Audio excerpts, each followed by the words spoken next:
Totto-chan ജനാലയ്ക്കരികിലെ വികൃതിക്കുട്ടി. നമ്മുടെ അൻവർ അലി പരിഭാഷ ചെയ്തിട്ടുള്ള ഈ ഒരു കഥ, അതിൻ്റെ മൂന്നാമത്തെ പോർഷനിൽ എന്താണ് നമ്മൾ കാണുന്നതെന്ന് വായിച്ചു നോക്കാം. ശരിക്കും നമ്മളൊരു യാത്ര പോകുന്ന പോലെ, അല്ലെങ്കിൽ ടോട്ടോച്ചാനെ നമ്മൾ ദൂരെ നിന്ന് കണ്ട് മനസ്സിലാക്കുന്ന പോലത്തെ ഒരു കഥയാട്ടോ. അത്രയും ക്യൂട്ടായിട്ടുള്ള ഈ ഒരു കഥയുടെ മൂന്നാമത്തെ ഘട്ടം തുടങ്ങുന്നത് നമ്മുടെ ടോട്ടോച്ചാനും അമ്മയും ആ സ്കൂളിലെത്തി. അത് കഴിഞ്ഞിട്ട് രണ്ടാമത്തെ സ്കൂളാണേ. സ്കൂളിലെത്തി ടോട്ടോച്ചാൻ ഓരോന്ന് പറയുന്ന സമയത്ത് അമ്മ പറയാണ്, നിൻ്റെ അച്ഛൻ വയലിൻ വായിക്കുമല്ലോ, വീട്ടിൽ ഒത്തിരി വയലിനും ഉണ്ടല്ലോ, എന്ന് വെച്ചാൽ നമ്മുടെ വീട് വയലിൻ വിൽക്കണ കടയാണോ? ഹേ അല്ലല്ലോ. ഞൊടിയിടയിൽ അമ്മയുടെ തൊപ്പി കൈക്കലാക്കാൻ ആക്കിക്കൊണ്ട് ടോട്ടോച്ചാൻ പറഞ്ഞു. ഇനി അടുത്തതായിട്ട് ഹെഡ് മാസ്റ്റർ.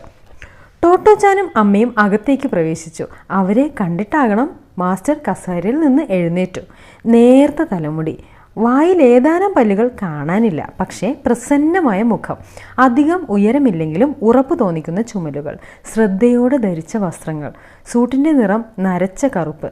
തുടക്കത്തിൽ തലയൊന്ന് താഴ്ത്തി വന്നിച്ച ശേഷം ടോട്ടോച്ചാൻ ചോദിച്ചു, സ്റ്റേഷൻ മാസ്റ്ററാണോ സ്കൂൾ മാസ്റ്ററാണോ? അമ്മ ഒന്ന് പരിഭ്രമിച്ചു. അവർക്ക് എന്തെങ്കിലും പറയാനാവും മുമ്പ് മാസ്റ്റർ ഭവ്യതയോടെ പറഞ്ഞു, ഞാനിവിടുത്തെ ഹെഡ് മാസ്റ്ററാണേ. മാസ്റ്ററുടെ മറുപടി അവൾക്ക് ബോധിച്ചു. ഹായ്, എനിക്കിഷ്ടമായി, ഞാൻ നിങ്ങളുടെ സ്കൂളിൽ ചേരാൻ പോവാ. ആഹ്ലാദത്തോടെ അവൾ പറഞ്ഞു. അവൾക്കരികിൽ ഇരിക്കാൻ ഒരു കസേര നീട്ടിക്കൊണ്ട് മാസ്റ്റർ അമ്മയോട് പറഞ്ഞു, നിങ്ങൾ വീട്ടിലേക്ക് പൊക്കോളൂ, ഞാൻ ഇവളോടൊന്ന് സംസാരിക്കട്ടെ. അത് കേട്ടപ്പോൾ കൊച്ചു ടോട്ടോ ഒന്ന് പരിഭ്രമിക്കാതിരുന്നില്ല. എന്നാൽ ആ നിമിഷം തന്നെ മാസ്റ്ററോടൊപ്പം കൂടുന്നതിൽ കുഴപ്പമൊന്നുമില്ലെന്ന് എന്തുകൊണ്ടോ അവൾക്ക് തോന്നി. ശരി, അങ്ങനെ ആവട്ടെ. അമ്മ ആത്മവിശ്വാസത്തോടെയാണ് അത് പറഞ്ഞത്. വാതിൽ തുറന്ന് അവർ പുറത്തേക്ക് നടന്നു മറിഞ്ഞു. മുറിയിൽ ടോട്ടോച്ചാനും മാസ്റ്ററും മാത്രമായി. ഒരു കസേര വലിച്ചെടുപ്പിച്ച് അവൾക്ക് അഭിമുഖമായിരുന്ന് തെളിഞ്ഞ സ്വരത്തിൽ മാസ്റ്റർ ചോദിച്ചു, ടോട്ടോച്ചാൻ, നിന്റെ വിശേഷങ്ങളൊക്കെ കേൾക്കട്ടെ, തുടങ്ങിക്കോളൂ. നിനക്ക് ഇഷ്ടമുള്ള എന്ത് വേണമെങ്കിലും പറഞ്ഞോളൂ. എന്ത് വേണമെങ്കിലും പറയാമോ? അവൾ അതിശയം തോന്നി. മാസ്റ്റർ ചോദ്യങ്ങൾ ചോദിക്കണമായിരുന്നു അവളുടെ ധാരണ. എന്തും പറയാമെന്നറിഞ്ഞപ്പോൾ അവൾ സന്തോഷത്തോടെ ചിലയ്ക്കാൻ തുടങ്ങി. ഞങ്ങൾ വന്ന തീവണ്ടി വേഗത്തിൽ സഞ്ചരിക്കുന്നതിനെക്കുറിച്ച്, ടിക്കറ്റ് കളക്ടർ ഉണ്ടായിരുന്ന വാഗ്വാദത്തെക്കുറിച്ചും, പഴയ സ്കൂളിലെ ടീച്ചറുടെ ചന്തത്തെക്കുറിച്ച്, കുരുവിയുടെ കൂടിനെക്കുറിച്ച്, കുസൃതിക്കാരനായ റോക്കിപ്പട്ടിയുടെ വേലത്തരങ്ങളെക്കുറിച്ച്, കിൻഡർ ഗാർഡൻ ക്ലാസ്സിൽ വെച്ച് ഒരു കത്രിക വായിൽ വെച്ച് ടിക്ക് ടിക്ക് എന്ന് ശബ്ദമുണ്ടാക്കിയതിനെക്കുറിച്ച്, ടോട്ടോ അത് വായ്ക്കുള്ളിൽ നിന്ന് എടുക്കുക, നിന്റെ നാക്ക് മുറിഞ്ഞു പോകും എന്ന് ടീച്ചർ ശാസിച്ചതിനെക്കുറിച്ച്, താൻ ശബ്ദം പുറത്ത് കേൾക്കാത്ത വിധത്തിൽ രഹസ്യമായി കത്രിക വായിൽ സൂക്ഷിച്ചതിനെക്കുറിച്ച്, ഇടയ്ക്ക് മൂക്ക് ചീറ്റുന്നത് കണ്ടിട്ട് തനിക്ക് ജലദോഷമാണോ എന്ന് അമ്മ സംശയിക്കാറുള്ളതിനെക്കുറിച്ച്, അച്ഛൻ നന്നായി നീന്തുന്നതിനെക്കുറിച്ച്, വെള്ളത്തിലേക്ക് മനോഹരമായി ഊളിയിടുന്നതിനെക്കുറിച്ച്, എല്ലാം ഒരടുക്കും ചിട്ടയും ഇല്ലാതെ അവൾ പറഞ്ഞുകൊണ്ടേയിരുന്നു. മാസ്റ്റർ ഉത്സാഹപൂർവ്വം തല കുലുക്കിയും ഇടയ്ക്കിടെ മൂളിയും ചിരിച്ചും അവളെ പ്രോത്സാഹിപ്പിച്ചു. കൊച്ചു ടോട്ടോയ്ക്ക് ഇതിൽ പരം എന്ത് വേണം? അവൾ പൂർവാധിക ഉന്മേഷത്തോടെ തുടർന്നു. ഓർമ്മയുള്ളത് സകലതും പറഞ്ഞു തീർത്തു. ഇനിയും കുഞ്ഞു വിരലുകൾ കൊണ്ട് വായ പൊത്തിപ്പിടിച്ച് കണ്ണുകൾ മുകളിലേക്കാക്കി അവൾ ആലോചിച്ചു നോക്കി. ഇനിയും തീർന്നോ? മാസ്റ്റർ ചോദിച്ചു. നിർത്തുന്നത് നാണക്കേടാണ്. ഇതുപോലെ അവസരം ഇനി ഉണ്ടാവണമെന്നില്ല. പിന്നെ അവൾ തല പുകഞ്ഞ് ആലോചിച്ചു. ആ കൊച്ചു തലയിൽ നിൽക്കാവുന്നതെല്ലാം ഓർത്തെടുത്തു. പെട്ടെന്ന് അവൾക്കൊരു ഉപായം തോന്നി. ഇനിയിപ്പോൾ ഇട്ടിരിക്കുന്ന പുത്തനുടുപ്പിൻ്റെ കാര്യം പറയാം. അവൾ തീരുമാനിച്ചു. അവളുടെ ഉടുപ്പുകളൊക്കെ അമ്മ തന്നെ തയ്ക്കുകയാണ് പതിവ്. പക്ഷേ ഈ ഉടുപ്പ് അങ്ങനെയല്ല, കടയിൽ നിന്ന് വാങ്ങിയതാണ്. എന്നും സ്കൂൾ വിട്ട് വരുമ്പോൾ അവളുടെ വസ്ത്രങ്ങൾ അവിടെ കീറിയിട്ടുണ്ടാവും. ചിലപ്പോൾ അവ നെടുനീളത്തിലായിരിക്കും. കട്ടിയുള്ള കോട്ടൺ പാൻറ് പോലും തുണ്ടമായ സമയങ്ങളുണ്ട്. വെളിപ്പറമ്പുകളിലെ കമ്പിവേലികളിലൂടെ നൂഴ്ന്ന് നടക്കുക, ഏതെങ്കിലും വീട്ടുമുറ്റങ്ങളിലൂടെ പന്തലുകൾക്കിടയിലൂടെ പായുക തുടങ്ങിയ വീരകൃത്യങ്ങളുടെ ബലമാണ് അമ്മയ്ക്ക് അറിഞ്ഞുകൂടാത്ത ആ സാഹസങ്ങളൊക്കെ അവൾ മാസ്റ്റർക്ക് വിസ്തരിച്ചു പറഞ്ഞുകൊടുത്തു. രാവിലെ പുതിയ പള്ളിക്കൂടത്തിലേക്ക് പോരാൻ നേരം നോക്കുമ്പോഴുണ്ട് അമ്മ തുന്നിയ ചന്തമുള്ള ഉടുപ്പുകളെല്ലാം കീറി പറഞ്ഞിരിക്കുന്നു. ഒടുക്കം കടയിൽ നിന്നും പുതിയ ഉടുപ്പ് വാങ്ങേണ്ടി വന്നു. എന്തു നല്ല ഉടുപ്പ്! കമ്പിളി പോലെ ഉണ്ട്, നിറയെ വരകൾ, കറുപ്പ്, ചുവപ്പ്, ചാരം. നോക്ക്, ഈ കോളറിലെ നല്ല ചുവന്ന പൂക്കളുണ്ടല്ലോ, അമ്മയ്ക്ക് പിടിച്ചില്ല അത്രേ. കോളർ നിവർത്തി കാണിച്ചുകൊണ്ട് അവൾ പറഞ്ഞു. അങ്ങനെ അതും കഴിഞ്ഞു. ഇനി എന്താ പറയുക? അവൾ ചുഴിഞ്ഞാലോചിച്ചു. ഒന്നും ബാക്കിയില്ല. അവൾക്ക് ദുഃഖം തോന്നി. അപ്പോഴേക്കും മാസ്റ്റർ എഴുന്നേറ്റ് അവളുടെ അടുക്കലേക്ക് വന്നു. പരുപരുത്ത കൈകൾ കൊണ്ട് അവളുടെ നെറ്റിയിൽ സ്പർശിച്ചു. എന്നിട്ട് പറഞ്ഞു, ടോട്ടോ, ഇനി മുതൽ നീ ഈ സ്കൂളിലെ കുട്ടിയാണ്. എന്താ? അതെ, ഈ വാക്കുകൾ തന്നെയാണ് അദ്ദേഹം പറഞ്ഞത്. ജീവിതത്തിൽ ആദ്യമായി ശരിക്കും തനിക്കിഷ്ടപ്പെട്ട ഒരു മനുഷ്യനെ കാണുന്നുവെന്ന് ആ നിമിഷത്തിൽ ടോട്ടോച്ചാന് തോന്നി. കൊച്ചു ടോട്ടോ ചിലച്ചുകൊണ്ടിരിക്കുന്നതിനിടയിൽ ഒരിക്കൽ പോലും മാസ്റ്റർ കോട്ടുവായിടുകയോ അശ്രദ്ധനായിരിക്കുകയോ ചെയ്തിട്ടില്ല. അവൾ പറഞ്ഞ കാര്യങ്ങളിൽ അവൾക്കൊപ്പം താല്പര്യത്തോടെ തന്നെ മാസ്റ്റർ അവളുടെ കൊച്ചു ജീവിതത്തിൽ ഇതിൽ പരം എന്ത് സന്തോഷം തോന്നാനാണ്. അവളുടെ വിശേഷങ്ങൾ കേൾക്കാൻ മറ്റാരും ഇത്ര മെനക്കെട്ടിട്ടില്ലല്ലോ. ടോട്ടോച്ചൻ തനിക്ക് ഏറ്റവും പ്രിയപ്പെട്ട, ഏറ്റവും ഇഷ്ടപ്പെട്ട ഒരു മനുഷ്യനെ കണ്ടുമുട്ടുകയായിരുന്നു. ഊണിന് നേരായല്ലോ. പോക്കറ്റിൽ നിന്ന് വാച്ചെടുത്ത് നോക്കിക്കൊണ്ട് മാസ്റ്റർ പറഞ്ഞു. സമയം നോക്കുന്നത് എങ്ങനെയെന്ന് കൊച്ചു ടോട്ടോ ഇനിയും പഠിച്ചിട്ടില്ല. എങ്കിലും നേരം ഒരുപാടായതുപോലെ അവൾക്കും തോന്നി. 12 കഴിഞ്ഞിരുന്നു. ടോട്ടോച്ചാനും അമ്മയും എത്തിയത് 8:30. നീണ്ട 4 മണിക്കൂർ സമയം നോക്കാൻ അറിയാമായിരുന്നുവെങ്കിൽ മാസ്റ്ററോടുള്ള അവളുടെ അത്ഭുത ആദരങ്ങളുള്ള അളവ് ഇപ്പോഴത്തേലും അത്രയോ ആയിരിക്കുമായിരുന്നേനെ. ഇത്രയേറെ സമയം അവളുടെ കലമ്പൽ കേൾക്കാൻ ഇന്നോളം ആരും മെനക്കെട്ടിട്ടില്ല. ഒരു 7 വയസ്സുകാരിക്ക് ഇങ്ങനെ 4 മണിക്കൂർ നിർത്താതെ വിസ്തരിച്ചു കൊണ്ടിരിക്കാൻ എന്ത് വിശേഷമാണെന്നുള്ളതെന്നോർത്ത് അവളുടെ അമ്മ മിഴിച്ചു നിന്നു പോയിരിക്കണം. അമ്മയേക്കാളേറെ പഴയ ടീച്ചറും. സ്കൂളിൽ നിന്ന് പുറത്താക്കി എന്നറിഞ്ഞാൽ പരിഭ്രമിക്കാത്തവരില്ല. ടോട്ടോച്ചൻ അറിഞ്ഞിരുന്നില്ല അവളെ പുറത്താക്കിയതാണെന്ന്. അറിഞ്ഞാൽ പോലും അവൾ അതിൽ വ്യാകുലപ്പെടാൻ വഴിയില്ല. കാരണം ചിരിച്ചും കളിച്ചും കുസൃതികൾ കാട്ടി കുത്തിമറിഞ്ഞു നടക്കുന്ന പരിസരബോധം തീരെ കുറഞ്ഞൊരു പെൺകുട്ടിയായിരുന്നു അവൾ. നിഷ്കളങ്കതയുടെ ഒരു പരിവേഷമുണ്ടായിരുന്നു അവൾക്ക്. എല്ലാവരും തന്നെ കാണുന്നത് മറ്റു കുട്ടികളിൽ നിന്ന് വ്യത്യസ്തമായാണ്. അല്പം ഒരു അപൂർവതയോടെയാണ്. ഉള്ളിൻ്റെ ഉള്ളിൽ അവൾക്ക് തന്നെ അങ്ങനെ തോന്നിയിരുന്നു. കൊബായാഷി മാസ്റ്ററുമായുള്ള ആ സമാഗമം അവൾക്ക് ആശ്വാസമേകി. അവളെ സന്തോഷിപ്പിച്ചു. എല്ലാ കാലവും മാസ്റ്ററോടൊത്ത് കഴിയാനായെങ്കിൽ അവൾ ആഗ്രഹിച്ചു. ഭാഗ്യമെന്ന് പറയട്ടെ, ആ ദിനത്തിൽ അവളെപ്പോലെ സൊക്കാക്കു കൊബായാഷി എന്ന കൊബായാഷി മാസ്റ്റർ തിരിച്ചും അത് തന്നെയാണ് ഇച്ഛിച്ചത്. ഉച്ചയൂണ്. ഊണ് തീവണ്ടിയിൽ വെച്ചല്ല, അസംബ്ലി ഹാളിലാണ്. കുട്ടികൾ ഉച്ചഭക്ഷണം കഴിക്കുന്നിടത്തേക്ക് ടോട്ടോച്ചാനെ കൂട്ടിക്കൊണ്ടു പോകുന്നതിനിടയിൽ മാസ്റ്റർ പറഞ്ഞു. അവൾ നേരത്തെ കയറി വന്ന കൽപ്പടവുകൾ മുകളിൽ തന്നെയായിരുന്നു അസംബ്ലി ഹാളും. അവൾ ഹാളിലെത്തി. മേശകളും കസേരകളും നീക്കി നിരക്കുന്ന പരുക്കൻ ശബ്ദം. കുട്ടികൾ ഊണിനുള്ള തയ്യാറെടുപ്പിലാണ്. അവർ ഇരിപ്പിടങ്ങളിൽ വട്ടത്തിൽ ക്രമീകരിച്ചു കൊണ്ടിരിക്കുന്നു. ടോട്ടോച്ചൻ മാസ്റ്ററോടൊപ്പം വിശാലമായ ഹാളിൻ്റെ ഒരു കോണിലേക്ക് മാറി നിന്നു. അവൾ ശ്രദ്ധിക്കുകയായിരുന്നു. ബാക്കി കുട്ടികളൊക്കെ എവിടാ? മാസ്റ്ററുടെ നീള ഷർട്ടിൻ്റെ തുഞ്ചത്ത് പിടിച്ചു വലിച്ചുകൊണ്ട് അവൾ സംശയം പ്രകടിപ്പിച്ചു. എല്ലാവരും ഉണ്ടല്ലോ, മാസ്റ്റർ പ്രതിവചിച്ചു. എല്ലാവരോ? അവൾ അത്ഭുതം കൂടി. പഴയ സ്കൂളിലാണെങ്കിൽ ഒരു ഡിവിഷനിൽ തന്നെ ഇത്രയും പേരുണ്ടാവും. അപ്പോൾ ഈ ഇരിക്കണ അത്രയും പേരേ ഉള്ളൂ മൊത്തം? അവൾ വിശ്വാസം വരാതെ ചോദിച്ചു. അത്രേ ഉള്ളൂ, മാസ്റ്റർ പറഞ്ഞു. എല്ലാറ്റിലും പഴയ സ്കൂളിൽ നിന്ന് വ്യത്യസ്തമാണ് ഇവിടം, അവൾ വിചാരിച്ചു. കുട്ടികളെല്ലാം കസേരകളിൽ ഇരിപ്പ് പിടിച്ചു കഴിഞ്ഞു. മാസ്റ്റർ ചോദിച്ചു. കടകളിൽ നിന്നുള്ള പങ്കും മലകളിൽ നിന്നുള്ള പങ്കും എല്ലാവരും കൊണ്ടുവന്നിട്ടുണ്ടോ? ഉണ്ടല്ലോ. ചോറ്റുപാത്രങ്ങൾ ചറപറോന്ന് തുറന്നുകൊണ്ട് കുട്ടികൾ ഒന്നിച്ചു പറഞ്ഞു. കാണട്ടെ കാണട്ടെ. മാസ്റ്റർ മേശവൃത്തങ്ങൾക്കിടയിലൂടെ നടക്കാൻ തുടങ്ങി. അദ്ദേഹം ഓരോ പാത്രത്തിൻ്റെയും അടുത്തെത്തുമ്പോഴും കുരുന്ന് നാവുകൾ ശബ്ദമുയർത്തി ഓരോന്ന് പറയുന്നുണ്ടായിരുന്നു. മാസ്റ്റർ പറഞ്ഞതിൻ്റെ അർത്ഥം അവൾക്ക് പിടികിട്ടിയില്ല. കടലിൽ നിന്നുള്ള പങ്കും മലകളിൽ നിന്നുള്ള പങ്കും കൊണ്ടുവരികയോ? ഹായ്, നല്ല തമാശ തന്നെ, കൊച്ചു ടോട്ടോയുടെ കൗതുകത്തോടെ ചിന്തിച്ചു. ഉച്ചയൂണിന് ഇത്ര രസമുണ്ടാവുമെന്ന് അവൾ സ്വപ്നത്തിൽ പോലും കരുതിയിരുന്നില്ല. ഇവിടെ വ്യത്യസ്തമാണ്, വിചിത്രമാണ്. നാളെ മുതൽ താനും ഇവർക്കിടയിലിരുന്ന് ഊണ് കഴിക്കുന്ന രംഗം അവൾ സങ്കല്പിച്ചു നോക്കി. പാത്രം തുറക്കുക, കടലിൽ നിന്നും മലകളിൽ നിന്നും കൊണ്ടുവന്ന പങ്ക് മാസ്റ്റർക്ക് കാട്ടിക്കൊടുക്കുക. ഹായ്! സന്തോഷം കൊണ്ട് അവൾ തുള്ളിച്ചാടണമെന്ന് തോന്നി. മാസ്റ്റർ പാത്രങ്ങൾക്ക് മുന്നിലൂടെ നടന്നു പോവുകയായിരുന്നു. ഉച്ചവെയിൽ അദ്ദേഹത്തിൻ്റെ ചുമലുകളിൽ ഊർന്നു വീണു. വിദ്യാരംഭം. ചോട്ടോച്ചാൻ, ഇനി നീ ഈ സ്കൂളിലെ കുട്ടിയാണ് കേട്ടോ. മാസ്റ്ററുടെ ഈ വാക്കുകൾ കേട്ട നിമിഷം മുതൽ എങ്ങനെയെങ്കിലും അടുത്ത പ്രഭാതം ഇങ്ങ് എത്തിയാൽ മതിയെന്നായി അവൾക്ക്. ഒരു പകലിന് വേണ്ടി ഇത്രയേറെ ആഗ്രഹത്തോടെ ഇന്നേ വരെ കാത്തിരുന്നിട്ടില്ല. സാധാരണയായി രാവിലെ ടോട്ടോച്ചാനെ കിടക്കപ്പായിൽ നിന്ന് എഴുന്നേൽപ്പിക്കൽ അമ്മയുടെ ശ്രമകരമായ ജോലിയാണ്. പക്ഷേ അന്നേ ദിവസം മറ്റാരേക്കാളും മുൻപ് അവൾ ഉണർന്നു കഴിഞ്ഞു. വളരെ വേഗം പ്രഭാത കൃത്യങ്ങൾ കഴിച്ച് പുത്തൻ കുപ്പായമിട്ട് സ്കൂൾ ബാഗ് പിന്നിൽ തൂക്കി അവൾ തയ്യാറായി നിന്നു. റോക്കി സംശയത്തോടെ നോക്കി. ഈ വീട്ടിലെ അംഗങ്ങളിൽ വെച്ച് ഏറ്റവും കൃത്യനിഷ്ഠതയുള്ളത് അവനാണ്. അവൻ ജർമ്മൻ ഷെപ്പേർഡ് ഇനത്തിൽപ്പെട്ടതാണ്. കൊച്ചു ടോട്ടോയുടെ ഒരുക്കങ്ങൾ അവന് അസാധാരണമായി തോന്നി. മൂരി നിവർന്ന് കൗതുകം കൂറുന്ന കണ്ണുകളുമായി അവൻ അവളെ ഉരുമി നിന്നു.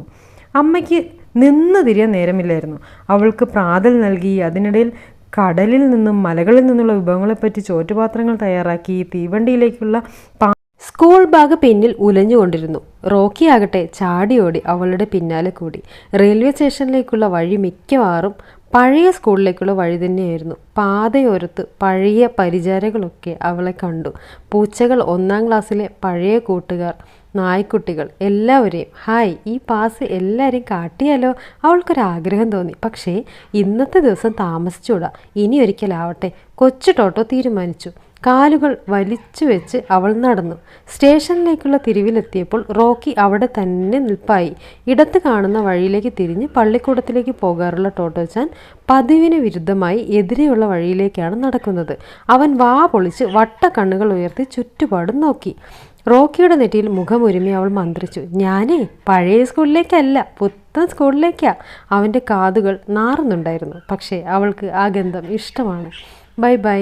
പാസ് കാട്ടി സ്റ്റേഷൻ ഗേറ്റ് കടന്ന് കുത്തനെയുള്ള പ്ലാറ്റ്ഫോം പടികളിലൂടെ അവൾ നടന്നു നീങ്ങി. കൊച്ചു ടോട്ടോ കണ്ണിൽ നിന്ന് മറയുന്നത് വരെ റോക്കി അവിടെ തന്നെ നിന്നു, ദുഃഖച്ചെവിയുള്ള അപശബ്ദങ്ങളോടെ. തീവണ്ടിയിലെ ക്ലാസ് മുറി. ടോട്ടോച്ചാൻ തലേന്ന് മാസ്റ്റർ ചൂണ്ടിക്കാട്ടിയ തീവണ്ടി മുറിയിലെ വാതിൽക്കലെത്തി. സ്കൂൾ വിജനമായിരുന്നു. മറ്റാരും വന്നെത്തിയിട്ടില്ല. പഴയ മട്ടിലുള്ള ഒന്നായിരുന്നു തീവണ്ടി. പുറത്തെ വാതിൽപ്പടി ഇതുപോലെ തന്നെയുണ്ട്. 2 കൈയും കൊണ്ട് പിടിച്ചു തിരിച്ചാൽ വാതിൽ വലത്തേക്ക് തുറക്കാം.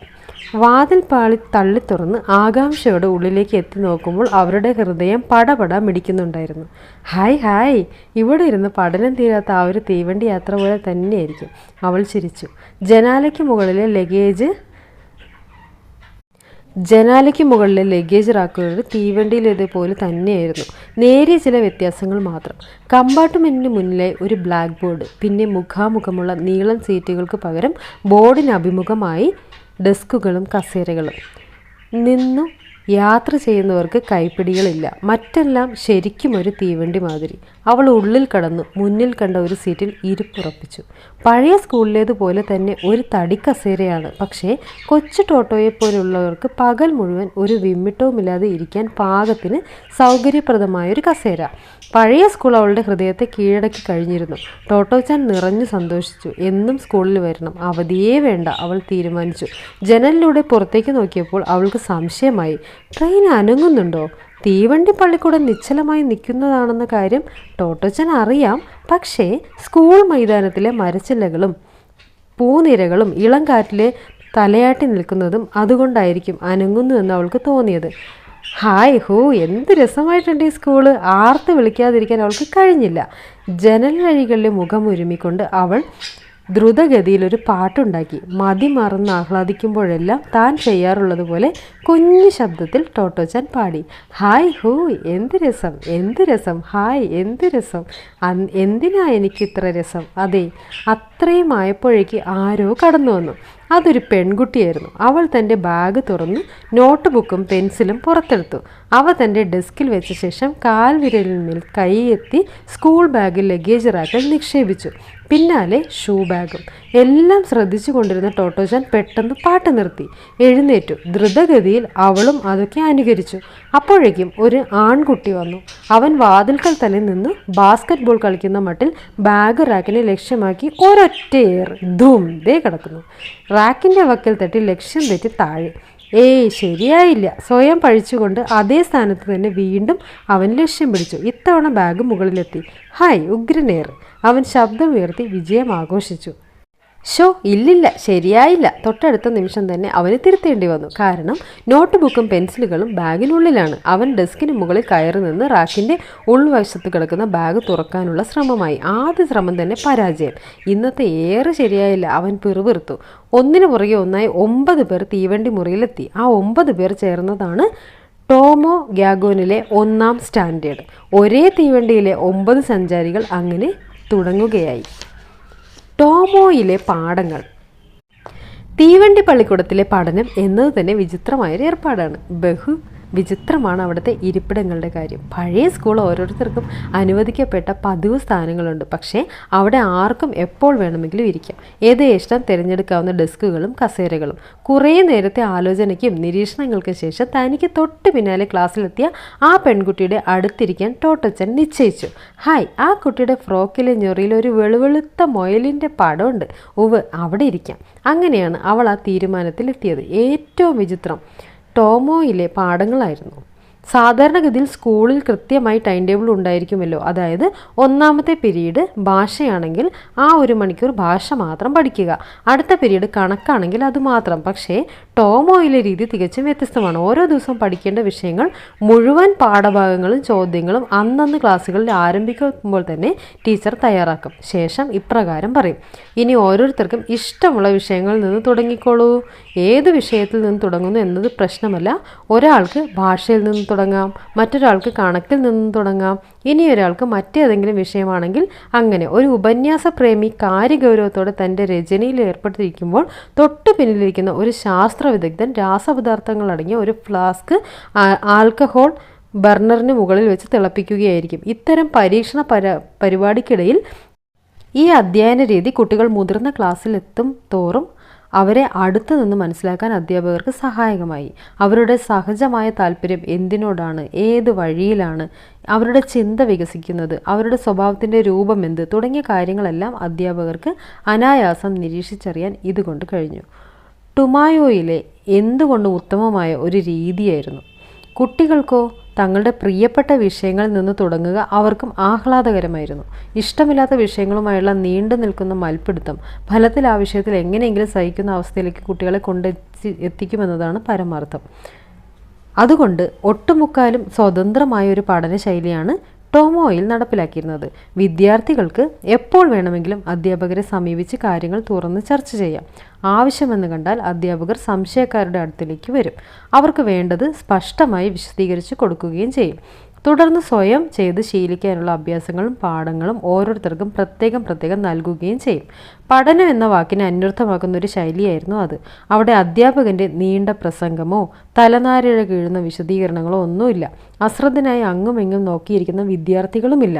1-ാം തരത്തിലെ കുട്ടികൾ പൂർണ്ണ സ്വാതന്ത്ര്യത്തോടെ പഠിക്കത്തക്ക നില കൈവരിച്ചിരുന്നില്ല. എങ്കിൽ കൂടി തങ്ങൾക്കിഷ്ടമുള്ള വിഷയം ആദ്യം തിരഞ്ഞെടുക്കാൻ അവർക്കും അനുവാദമുണ്ടായിരുന്നു. ടോട്ടോച്ചാൻ ചുറ്റുപാടും കണ്ണോടിച്ചു. ചിലർ അക്ഷരങ്ങൾ എഴുതി പഠിക്കുന്നു, ചിലർ ചിത്രരചനയിലാണ്, ചില കുട്ടികൾ പുസ്തകങ്ങൾ വായിക്കുന്നു. യോഗാഭ്യാസം ചെയ്യുന്നവർ പോലുമുണ്ട് കൂട്ടത്തിൽ. ടോട്ടോച്ചാൻ്റെ തൊട്ടടുത്തിരിക്കുന്ന പെൺകുട്ടി അക്ഷരങ്ങളൊക്കെ നേരത്തെ പഠിച്ചു കഴിഞ്ഞു. അവൾ അവയൊക്കെയും നോട്ട് ബുക്കിലേക്ക് പകർത്തുകയായിരുന്നു. ഈ സമ്പ്രദായങ്ങളൊന്നും കൊച്ചു ടോട്ടോ കണ്ടിട്ടുമില്ല, കേട്ടിട്ടുമില്ല. താൻ ചെയ്യേണ്ടത് എന്തായിരിക്കുമോ ആവോ ലേശം പരിഭ്രമത്തോടെ അവൾ ചിന്തിച്ചു. അപ്പോഴേക്കും ടീച്ചറെ കണ്ട് സംശയവൃത്തി വരുത്താനായിരിക്കണം അവളുടെ പിന്നിലിരുന്ന ഒരു ആൺകുട്ടി തൻ്റെ നോട്ട് ബുക്കുകളുമായി ബ്ലാക്ക് ബോർഡിനടുത്തേക്ക് നടന്നു. ബോർഡിന് സമീപമുള്ള ഒരു ഡെസ്കിലിരുന്ന് ടീച്ചർ മറ്റൊരു കുട്ടിക്ക് എന്തോ വിശദീകരിച്ച് കൊടുക്കുകയായിരുന്നു. 4 പാടുമുള്ള നിരീക്ഷണം നിർത്തി കീഴ്ത്താടിയിൽ ഉള്ളം കൈകൾ ഉറപ്പിച്ച് ടോട്ടോച്ചാൻ അവൻ്റെ നടപ്പ് ശ്രദ്ധിച്ചു. ഏന്തിയാണ് നീങ്ങുന്നത്. ശരീരം വല്ലാതെ ആടി ഉലയുന്നുണ്ട്. മനഃപൂർവ്വമായിരിക്കും അവൻ അങ്ങനെ നടക്കുന്നത്. കൊച്ചു ടോട്ടോയ്ക്ക് ആദ്യം തോന്നിയത്. പക്ഷെ പെട്ടെന്ന് തന്നെ അവൾക്ക് മനസ്സിലായി അത് അവൻ്റെ കുറ്റമല്ല. അവൻ തൻ്റെ ഇരിപ്പിടത്തിലേക്ക് മടങ്ങുമ്പോഴും ടോട്ടോച്ചാൻ്റെ ശ്രദ്ധ ആ വിചിത്രമായ ശരീരത്തിൽ തന്നെയായിരുന്നു. അവൻ്റെ കണ്ണുകൾ തമ്മിലിടഞ്ഞു. അവൻ ചിരിച്ചു. കൊച്ചു ടോട്ടോയും തിടുക്കപ്പെട്ട് തിരികെ ചിരിച്ചു. തൻ്റെ പിന്നിലെ കസേരയിൽ ഇരിപ്പുറപ്പിക്കാൻ അവൻ പതിവിലധികം സമയമെടുക്കുന്നതായി അവൾക്ക് തോന്നി. അവൻ ആയാസപ്പെട്ട് ഇരുന്ന് കഴിഞ്ഞതും അവൾ പിന്നിലേക്ക് മുഖം തിരിച്ചു ചോദിച്ചു: കുട്ടി എന്താ ഇങ്ങനെ നടക്കണേ? ഉൾക്കനം സ്ഫുരിക്കുന്ന സൗമ്യമായ ശബ്ദത്തിൽ അവൻ പറഞ്ഞു: നിക്ക് പോളിയോ വന്നതാടോ. പോളിയോ എന്ന് വെച്ചാൽ?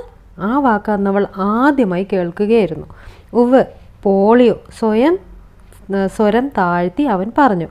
കാലിൽ മാത്രമല്ല, കയ്യിലുണ്ട്. നോക്കിയാട്ടെ. അവൻ കൈകൾ നീട്ടിക്കാണിച്ചു. കൊച്ചു ടോട്ടോ അത് വ്യക്തമായി കണ്ടു. ഇടത് കൈയിലെ വിരലുകൾ തേമ്പി മടങ്ങിയിരിക്കുന്നു. അവ പരസ്പരം കൂടിച്ചേർന്നത് പോലെയുണ്ട്.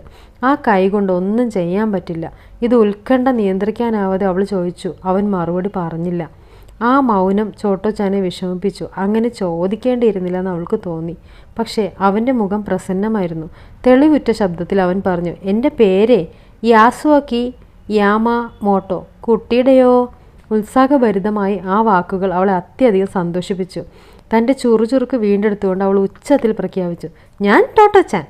അങ്ങനെ യാസുവാക്കി യാമാമോട്ടോ എന്ന യാസുവാക്കി ചാനും ടോട്ടോച്ചാനും ചങ്ങാതിമാരായി. ഉച്ചവെയിലിന് തീഷ്ണതയേറി. തീവണ്ടി പള്ളിക്കൂടത്തിനുള്ളിൽ ഉഷ്ണം വർദ്ധിച്ചു കൊണ്ടിരുന്നു. ആരോ ജനാല തുറന്നു. വസന്തത്തിൻ്റെ കുളിർമയുള്ള വായു ഉള്ളിലേക്ക് ഒഴുകി. കൂസലില്ലാതെ കാറ്റ് കുട്ടികളുടെ കുഞ്ഞു മുടിയിഴകളെ 4 പാടും പാറിച്ച് വിഭ്രമിച്ചിട്ട് കൊണ്ടിരുന്നു. ടൊമാറ്റോയിലെ കൊച്ചു ടോയുടെ ആദ്യ ദിനം ഇങ്ങനെ